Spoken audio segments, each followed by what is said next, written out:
हम इस वाले टॉपिक में Newton's law of friction, Newton's law of motion and friction में देखने वाले हैं।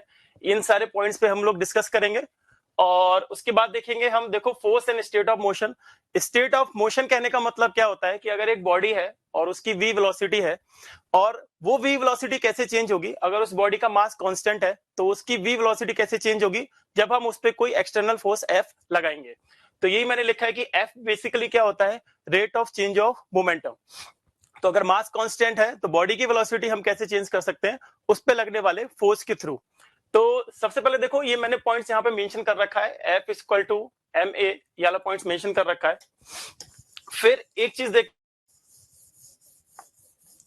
कि भाई फोर्स जो होता है हमारे पास, अगर हमारा एक्सेलरेशन कांस्टेंट है, dv by dt कांस्टेंट है, तो हमारा फोर्स भी कांस्टेंट आएगा। लेकिन अगर हमारा एक्सेलरेशन वेरी कर रहा है, अगर हमारा एक्सेलरेशन वेरी कर रहा है, मान लो acceleration as a function of time आ सकता है, acceleration as a function of x आ सकता है, acceleration as a function of velocity आ सकता है। तो देखो यहाँ पे तीनों मैंने पॉइंट्स लिखे हैं। अगर मान लो हमारे पास एक्सेलरेशन किसी तरीके से वेरी कर रहा है तो हमारा फोर्स भी उसी हिसाब से वेरी करेगा।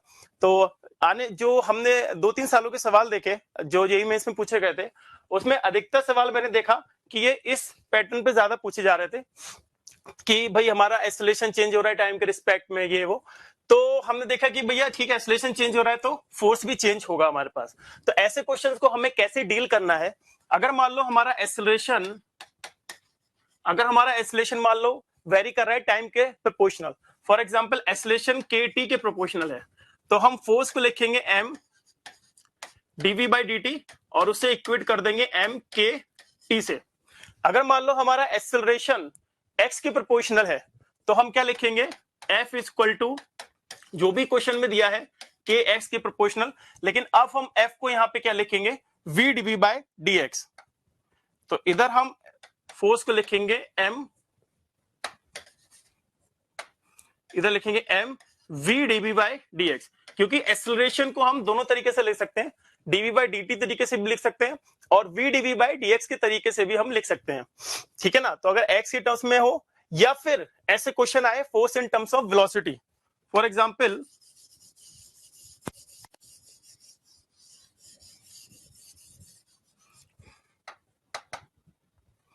एग्जाम्पल हमारे पास एक्सेलरेशन आ जाए कि वो in terms of velocity very कर रहा है, यानी कि ये सारे के सारे जितने भी एक्सेलरेशन बताए ये सब वेरी कर रहे हैं, तब हम बोलेंगे कि जो m होगा, फोर्स होगा, उसको हम लिखेंगे v dv by dx और उसको आगे इक्वेट करके हम क्वेश्चन में आंसर पता कर सकते हैं।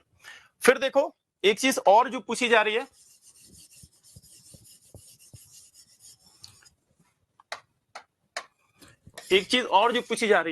मान लो ये हमारे पास 3 डायमेंशन है और यहाँ पे एक फोर्स F है, तो इसके हम कंपोनेंट कर सकते हैं, x डायरेक्शन में Fx, y डायरेक्शन में Fy और z डायरेक्शन में Fz। इस तरीके से करके हम 3 कंपोनेंट किसी भी फोर्स के कर सकते हैं। तो मैंने ये लिखा है, देखो तीर जो फोर्स को हम इस तरीके से मेंशन कर सकते हैं, Fx i cap, Fy j cap and Fz k cap. तो अगर हमें मान लो x डायरेक्शन का एक्सेलरेशन निकालना है तो हमें x डायरेक्शन में कितना फोर्स आ रहा है वो देखना पड़ेगा और उसको हम मास से डिवाइड कर देंगे तो x डायरेक्शन का हमारे पास एक्सेलरेशन आ जाएगा। ऐसी y डायरेक्शन का करेंगे, ऐसी z डायरेक्शन का करेंगे। तो आप देख सकते हैं कि इन कंसेप्ट पे बेस कुछ क्वेश्चंस देखो, जैसे यहाँ पे आया है F इक्वल टू माइनस के एक्स, ये मैंने क्वेश्चंस की पीपीटी आपको दिखा रहा हूँ जिससे आपको एक आइडिया हो जाए कि किस तरीके से क्वेश्चन पूछे जा रहे हैं। और देखो F equal to K T पर बेस्ड, फिर देखो F equal to V square पे बेस्ड। तो जो मैंने तुमको ट्रिक बताई उसी से, ट्रिक या बोलेंगे या कंसेप्ट बोलेंगे, उसी से ये देखो, ये 2021 के सारे प्रॉब्लम है जिसमें फोर्स देखो x क्यूब पर वेरी कर रहा है एक्सेलरेशन, और F देखो 20 i कैप 10 j कैप पे दिख रहा है। ऐसी बॉडी है, इसमें इसमें जो फोर्स लग रहा है i j k इसकी डायरेक्शंस में लग रहा है, तो उस तरीके से हम इसको सॉल्व कर सकते हैं। फिर नेक्स्ट देखो कॉन्टैक्ट फोर्सेस। कॉन्टैक्ट फोर्सेस क्या होते हैं, जो फोर्सेस कांटेक्ट में लगे, यानी जब एक सरफेस दूसरी सरफेस के ऊपर टच कर रही हो और तब जो फोर्स लगाएगा उस फोर्सेस को बोलते हैं हम कांटेक्ट फोर्सेस। तो कांटेक्ट फोर्स में सबसे पहले जो होता है वो नॉर्मल रिएक्शन फोर्स होता है। नॉर्मल फोर्स में हमें क्या बातें रखनी होती हैं याद में, कि पॉइंट जहां पे भी कांटेक्ट पॉइंट होगा नॉर्मल फोर्स हमेशा उसके परपेंडिकुलर लगता है। तो जैसे यहां पे ये टच कर रहा है तो नॉर्मल फोर्स क्या करेगा,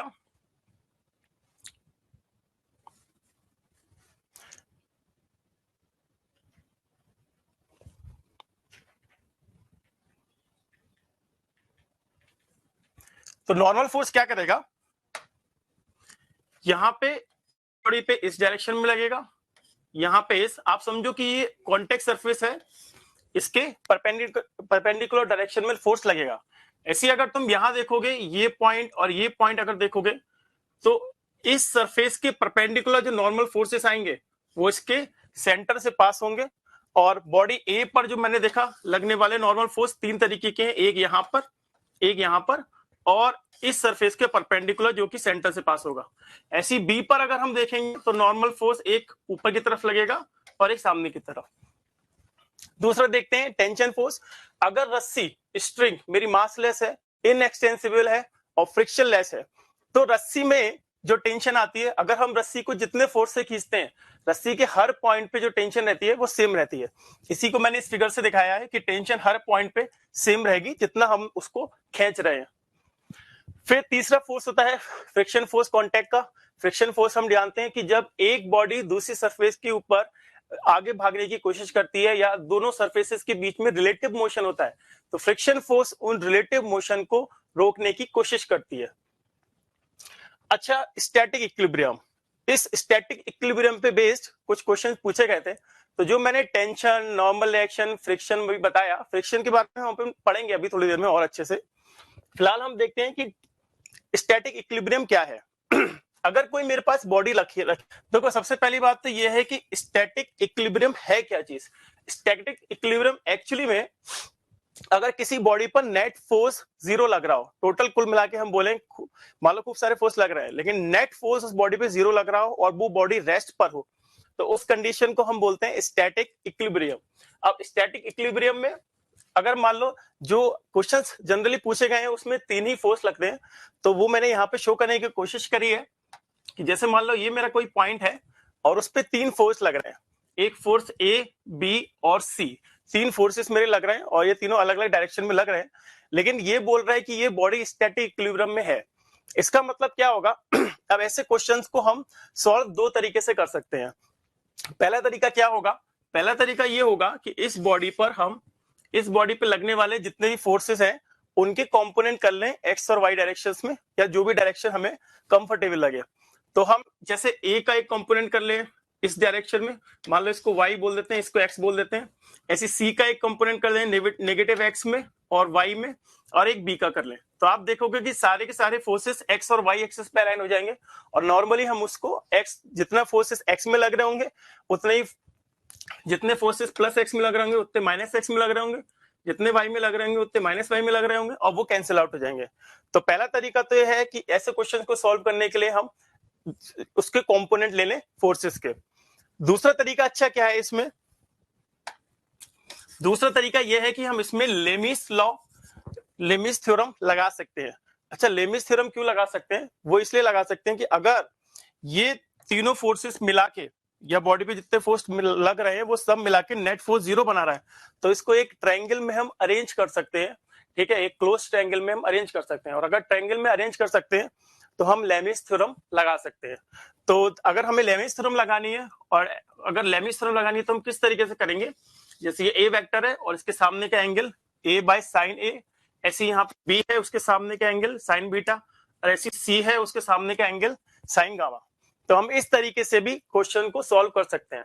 तो 2 मेथड हमने सीखे, एक तो कंपोनेंट करके स्टैटिक इक्विलिब्रियम में जब बॉडी है, और एक लेमिस थ्योरम से। देखो अब लेमिस थ्योरम पे जो क्वेश्चन आए हैं स्टैटिक इक्विलिब्रियम पे, वो ये सब आए 2020 में, 2019 में, ये सब पूछे गए हैं। आप इसको ट्राई कर सकते हो। फिर देखते हैं अनबैलेंस फोर्सेस। अच्छा, अब अनबैलेंस फोर्सेस देखते हैं। अनबैलेंस फोर्सेस क्या है कि यहां पे बॉडी इक्विलिब्रियम में नहीं है। अगर बॉडी यहां पे इक्विलिब्रियम में नहीं है तो यानी बॉडी पे कुछ नेट फोर्स लग रहा होगा, ठीक है ना, और बॉडी पे नेट फोर्स लग रहा है तो बॉडी का कुछ एक्सेलरेशन भी होगा, अच्छा, किसी डायरेक्शन में। फॉर एग्जांपल जैसे यहां दिख रहा है, यहां पे एक अनबैलेंस सिचुएशन क्रिएट हो गई है। तो अनबैलेंस फोर्सेस जब हमारे बॉडी पे लगते हैं तो हम उसको कैसे सॉल्व करते हैं? हम क्या कर लें कि देख लें, किसी एक डायरेक्शन में देख लें कि नेट फोर्स कितना लग रहा है, और उसका एक्सेलरेशन उस डायरेक्शन में हम जो है इक्वेट कर सकते हैं। फॉर एग्जाम्पल जैसे अगर मुझे ये क्वेश्चन सॉल्व करना है, तो इस m मास का अगर तुम एक्सेलरेशन देखोगे तो m मास का b नीचे जा रहा है और ये जो वेज है ये a से आगे जा रहा है। तो इस m मास का नेट अगर तुम एक्सेलरेशन देखोगे जिसको मैं बोलूंगा a नेट, तो वो कुछ इस तरीके से हो जाएगा। अगर हॉरिजॉन्टल डायरेक्शन में देखेंगे तो a नॉट आएगा हमारा b cos थीटा का कंपोनेंट, हमारा b cos थीटा हो जाएगा b cos थीटा माइनस का a, ये हमारा हॉरिजॉन्टल डायरेक्शन में हो जाएगा। लेकिन अगर हम यहीं पे वर्टिकल डायरेक्शन में देखेंगे तो वर्टिकल डायरेक्शन में जो हमारा कंपोनेंट आएगा, वर्टिकल ये एक्स डायरेक्शन में था, तो वर्टिकल डायरेक्शन में इसका कंपोनेंट आएगा जो आएगा वो आएगा b का साइन थीटा। अब एक बार हमने एक्सेलरेशन पहचान लिया, तो एक्सेलरेशन पहचान लिया तो इसके बाद हम इसके फोर्स की इक्वेशन लिख सकते हैं। अच्छा, फोर्स की इक्वेशन कैसे लिख सकते हैं? सबसे पहले इस m मास पे फोर्स पहचानो कौन कौन से लग रहे हैं। देखो, एक यहाँ पे फोर्स लग रहा है नॉर्मल रिएक्शन ऊपर की तरफ, एक यहाँ पे लग रहा है mg नीचे की तरफ, ठीक है। तो अगर हम कंपोनेंट करें इसके, ये थीटा कंपोनेंट आ गया, तो देखेंगे कि nx का cos थीटा कंपोनेंट ये ऊपर आएगा और एक mg का नीचे वाला आएगा, और एक इस डायरेक्शन में आएगा nx का साइन थीटा कंपोनेंट। तो mg माइनस का nx ये क्या होगा? mg माइनस का नॉर्मल रिएक्शन, इसको nx नहीं बोल सकते, इसको नॉर्मल रिएक्शन बोल देते हैं अपन। ये आ गया नॉर्मल रिएक्शन,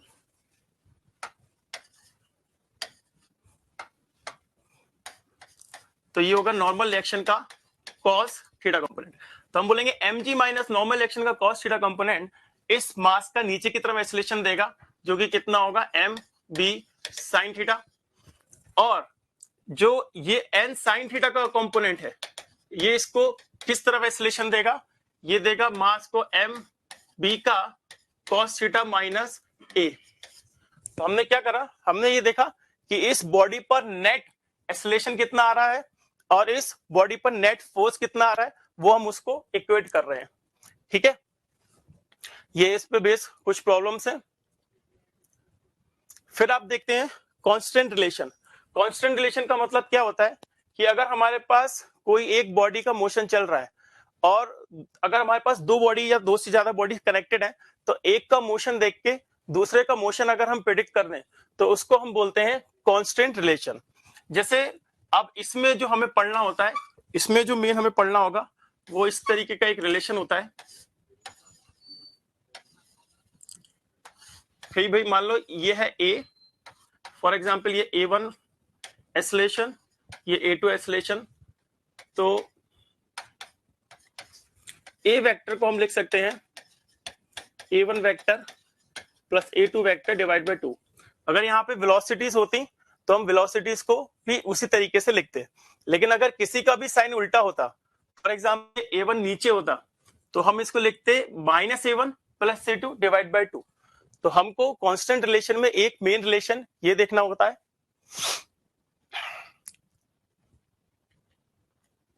ठीक है। इसके बाद जो हमारे पास कांस्टेंट में आता है इंपॉर्टेंट, वो है वेज कांस्टेंट। अच्छा, वेज कांस्टेंट में क्या होगा? देखो,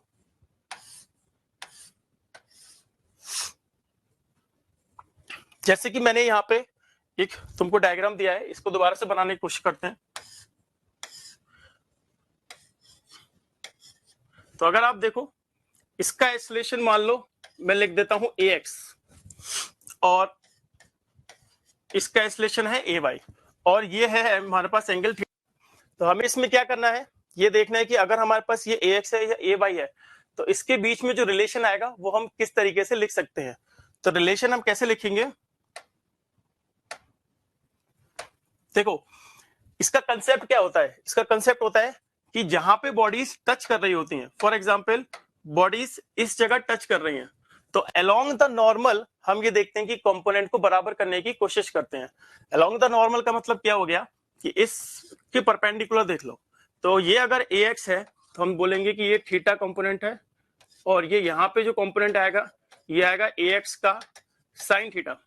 ऐसे यहाँ पे ay है, तो एक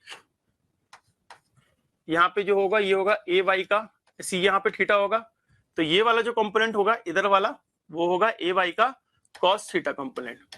तो एक्चुअली में हमने क्या किया, हमने ये किया कि ये हालांकि ये नीचे आ रहा है, लेकिन इसका ये वाला कंपोनेंट अलोंग द ये जो सरफेस है इसके परपेंडिकुलर जो कंपोनेंट है उसको बराबर करने की हमने कोशिश करी है। तो इस सरफेस के परपेंडिकुलर ax का कंपोनेंट कितना है, ax का साइन थीटा, और ऐसी ऊपर वाले में देखेंगे कि इस सरफेस के परपेंडिकुलर कितना है, ay का cos थीटा कंपोनेंट। तो इससे जब हम सॉल्व करेंगे तो हमारे पास क्या आ जाएगा, ay is ax tan theta. ठीक है, तो ये हमारे को कांस्टेंट रिलेशन याद रखना पड़ता है। पुली ब्लॉक सिस्टम, अब देखो पुली ब्लॉक सिस्टम बहुत कॉमनली यूज होता है हमारे पास। तो अगर हम इसमें देखें, पहली बात कि किस तरीके से इक्वेशन बनाते हैं, सिंपल सी बात है कि अगर यहाँ पे मेरे पास M2 लगा है तो इसमें हम देखेंगे कि नीचे की तरफ एक फोर्स लगेगा जो कि होगा M2G, और ऊपर की तरफ एक T लगेगा। ऐसे यहाँ पे देखेंगे, यहाँ लगेगा M1G और ऊपर की तरफ यहाँ पे लगेगा T।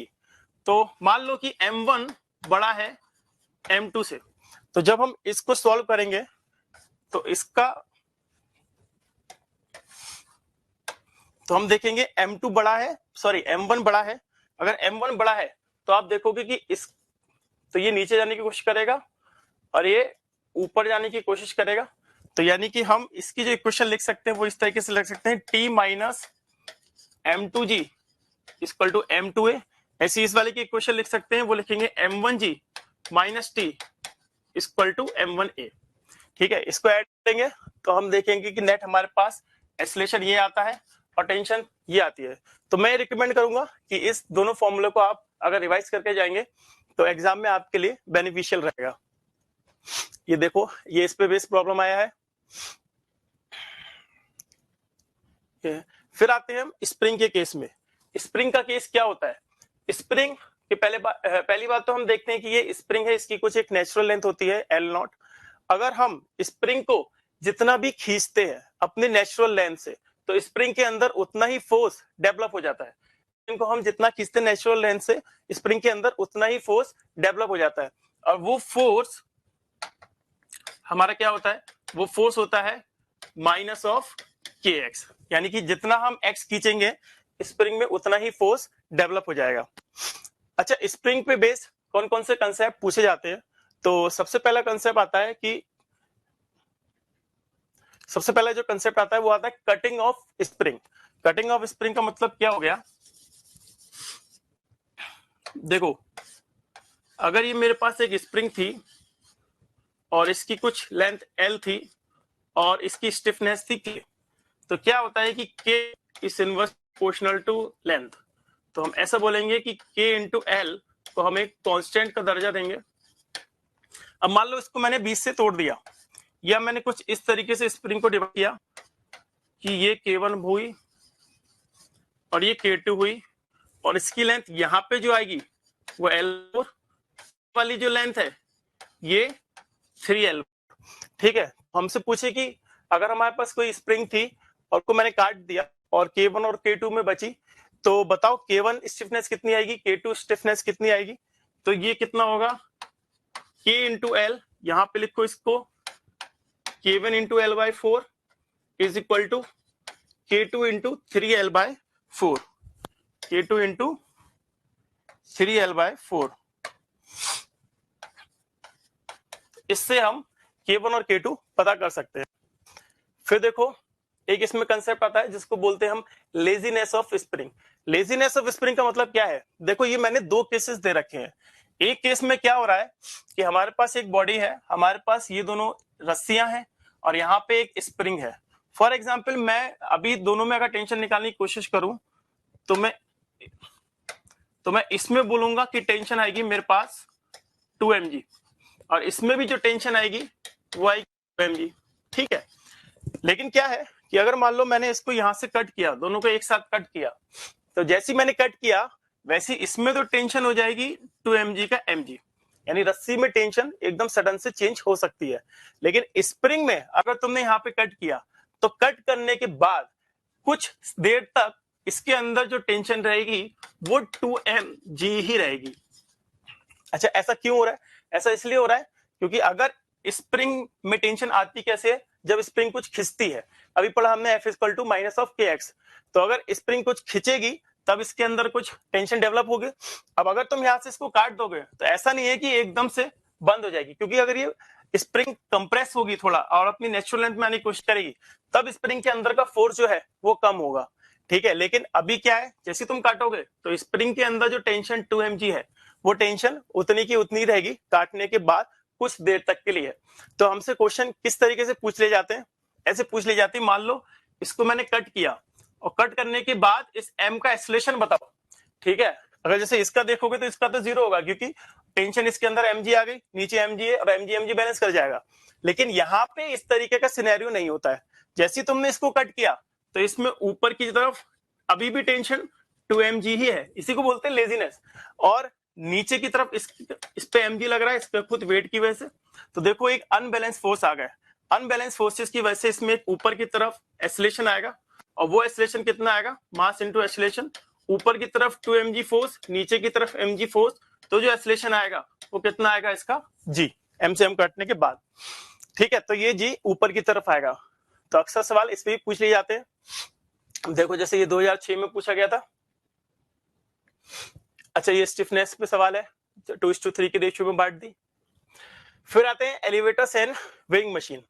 अच्छा वेइंग मशीन क्या होता है, वेइंग मशीन क्या नापती है, हम वेइंग मशीन हमेशा अगर मान लो हम किसी वेटिंग मशीन पे खड़े हैं वेइंग मशीन पे, तो वो नॉर्मल रिएक्शन को मेजर करती है, ठीक है। तो मैंने इसमें 3 केसेस बताए हैं। सबसे पहली बात कि लिफ्ट है, लिफ्ट के अंदर एक आदमी खड़ा हुआ है, तब उसका नॉर्मल रिएक्शन कितना आएगा, तो तब उसका नॉर्मल रिएक्शन mg के बराबर होगा। लेकिन अगर मान लो लिफ्ट जा रही है, तो अगर हम इस मैन को देखें, लिफ्ट ऊपर की तरफ जा रही है और इस मैन को देखें, तो ये मैन यानी ए ऊपर की तरफ जा रहा होगा, और मैन पे क्या क्या फोर्स लग सकता है भाई, मैन ए ऊपर की तरफ जा रहा होगा तो मैन पे एक नॉर्मल एक्शन ऊपर आ रही होगी और एक mg नीचे लग रहा होगा, और मैन का एक्सेलरेशन ए ऊपर है। तो इस रिलेशन से हम ये लिख सकते हैं normal reaction minus mg equal to mass into acceleration. तो इससे हम बोलेंगे normal reaction is mg plus ma, वही यहाँ पे लिखा हुआ है। ऐसी नीचे जब आएगी तो हम इसको इस तरीके से लिख सकते हैं, ठीक है। अब इससे एक ट्रिक मिलती है कि अगर हमारे पास मान लो ऐसा सवाल है जिसमें एक एलिवेटर है और एलिवेटर में अंदर एक ये पुली सिस्टम लगा हुआ है, और ये पूरा पूरा एलिवेटर मान लो ए एक्सेलरेशन से ऊपर जा रहा है। अब ए एक्सेलरेशन से ऊपर जा रहा है और मुझे निकालना है कि इस रस्सी में टेंशन कितनी है, इस रस्सी का एक्सेलरेशन कितना कितना है। तो देखो जैसे हमने ये देखा लास्ट क्वेश्चन में कि अगर ये ए से ऊपर जा रही है लिफ्ट, ठीक है, तो हमने ग्रेविटी को जी ना मान के अगर मैं जी प्लस ए मान लूं तो मेरा क्वेश्चन बहुत आसान हो जाएगा। मैं ऐसा मानू ही नहीं कि लिफ्ट ऊपर जा रही है। मैं क्या कहना चाह रहा हूं कि आप इसके अंदर बैठ जाओ, तो आपको ऐसा देखेगा, मान लो ए का मास ज्यादा है बी के मास से, तो मैं ऐसा बोल देता हूं कि m ऑफ ए का मास ज्यादा है बी के मास से, तो क्या होगा कि ए नीचे आएगा और बी ऊपर आएगा अगर आप लिफ्ट के अंदर बैठे हैं तो अगर आप लिफ्ट के अंदर बैठे हैं तो आपको ये दिखेगा ये ज्यादा से जा रहा है, ये इसका एक्सेलरेशन ज्यादा है। तो आपको अगर सॉल्व करना है तो क्या करो, देखो क्योंकि ये एलिवेटर है, ठीक है, एलिवेटर इस ब्लॉक पे ग्रेविटी नीचे लग रही है, ठीक है, तो हम इसको जी ना मान के जी प्लस ए मान लें और इसके उससे सॉल्व कर दें। याद रखो कि मैं अभी कुछ भी स्यूडो फोर्स या ये सब कुछ भी नहीं ले रहा हूं। मैं क्या बताना चाह रहा हूं कि आप लिफ्ट के अंदर बैठ जाओ और जो ग्रेविटी है उसको सिर्फ जी प्लस ए मान लो, तो उसको जी प्लस ए मान के आप नेचुरल इसकी इक्वेशन बना सकते हो। जैसे मान लो इस केस में तुमको इक्वेशन डेवलप करनी है, तो यहाँ पे क्या करोगे, अगर ए को ज्यादा माना है तो हम देखेंगे कि m ऑफ मास ऑफ ए, ठीक है, और इसका नीचे की तरफ g ना लेके g प्लस ए ले लो, ठीक है, minus T equal to mass, और इसका एक्सेलरेशन मान लो ऐसा मान लो कि a डैश ऊपर जा रहा है, नहीं देखो इसका एक्सेलरेशन अगर हमने नीचे माना है, इसका भारी माना है, तो ये a डैश से नीचे जाएगा, तो ये a डैश से नीचे जा रहा है, ये a डैश से ऊपर जा रहा होगा, ठीक है। तो हम इसको लिख सकते हैं m times of a dash. ऐसी उसकी इक्वेशन अगर बनानी है तो हम क्या लिख सकते हैं, t minus m of mass, कौन सा वाला है ये हमारे पास, t minus mass of b into G plus A equal to mass of b, यहाँ मास ऑफ a था, mass of b times of a dash, ठीक है, इसको हम सॉल्व कर सकते हैं और सॉल्व करके हम अपना आंसर ला सकते हैं। तो हमने क्या किया कि हमने इसके रिस्पेक्ट में, एलिवेटर के रिस्पेक्ट में इसको सॉल्व किया और इसलिए जो ग्रेविटी थी उसको जी ना मान के जी प्लस ए मान लिया। ठीक है, अब अगर जैसे मान लो कि इसमें तुमको ए डैश निकाल लो, ठीक है, यहां से हम ए डैश वगैरह निकाल सकते हैं।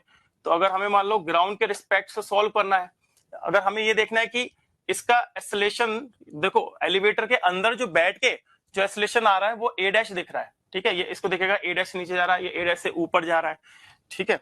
तो अगर हम देखें ग्राउंड पे बैठ जाए और हम बोले कि नहीं नहीं इसका तो एक्सेलेरेशन अंदर बैठ के नहीं बाहर बैठ के बताओ, तो बाहर बैठ के भी बता सकते हो बहुत आसानी से, क्योंकि देखो भाई ये ए ऊपर जा रहा है, पूरा का पूरा सिस्टम ए से ऊपर जा रहा है या ए डैश से नीचे जा रहा है। तो हम ए का देखेंगे तो ग्राउंड के हिसाब से देखेंगे, अगर हमारे पास ए डैश इस इक्वेशन से निकाल लो तो ये हो जाएगा A minus A dash M A mass का, और बी वाले का अगर हम देखेंगे तो ए डैश से ऊपर जा रहा है, लिफ्ट भी ए से ऊपर जा रही है, तो बी वाले का जो एक्सेलेरेशन है वो आएगा वो ए प्लस ए डैश आएगा। तो क्या कर सकते हैं, ये कंसेप्ट है जिसमें हम जी प्लस ए या जी को जी माइनस ए लिख के भी क्वेश्चन को सॉल्व कर सकते हैं। ये देखो ये सब उसी पे बेस क्वेश्चन आए हैं, ठीक है। नेक्स्ट इंपॉर्टेंट टॉपिक आता है हमारे पास एक स्यूडो फोर्स का टॉपिक। अच्छा, स्यूडो फोर्स के बिना भी हम बहुत सारे क्वेश्चन सॉल्व कर सकते हैं, लेकिन स्यूडो फोर्स मैं ये बोलूंगा कि आपको जब भी स्यूडो फोर्स लगाना हो तो स्यूडो फोर्स वेज वाले जो प्रॉब्लम्स हैं उनके ऊपर आप स्यूडो फोर्स लगा सकते हैं। वेज से रिलेटेड प्रॉब्लम्स को सॉल्व करने के लिए pseudo force is a good approach. तो स्यूडो फोर्स में एक्चुअली क्या करना है, मान लो हमारे पास एक एम मास है और नीचे वाला वेज ए से जा रहा है, ठीक है। तो इसमें अगर हम मान लो इस ब्लॉक इस वेज पर खड़े हो जाए तो हमारा फ्रेम जो होगा, जहां पे अगर हम खड़े हुए हैं यहाँ पे इस वेज पर, तो ये एक्सीलरेटेड फ्रेम हो गया। एक्सीलरेटेड फ्रेम को हम नॉन इनर्शियल फ्रेम बोलते हैं। तो इस पे खड़े हो जाओगे तो एक पीछे की तरफ एक स्यूडो फोर्स एम ए आ जाएगा और बाकी आप इसको क्वेश्चन को नॉर्मली सॉल्व कर सकते हो। अब ये पीछे की तरफ एक एम ए फोर्स आएगा और इस एम ए फोर्स को आप ऐसे मान लो कि चलो ये एफ एस स्यूडो फोर्स लग रहा है, ठीक है। अब आदमी जो यहाँ पे खड़ा होगा उसको यहाँ से कुछ जाता, ये ब्लॉक कुछ इसकी तरफ आते हुए रखेगा बी से, ठीक है। आप इसमें फिर नॉर्मल जो है इक्वेशन लगा के इसको सॉल्व कर सकते हो, ठीक है भाई। देखो ठीक है, अगर मान लो हमें इसको नॉर्मल इक्वेशन लगाओ, तीन फोर्स आ गए, नॉर्मल एक्शन एफ एस और एम जी, और यहाँ पे खड़े हो जाएंगे तो यहाँ से एक बी एक्सेलरेशन से मुझे नीचे आता हुआ दिखेगा, ठीक है। तो हम इस तरीके से स्यूडो फोर्स को टैकल करते हैं।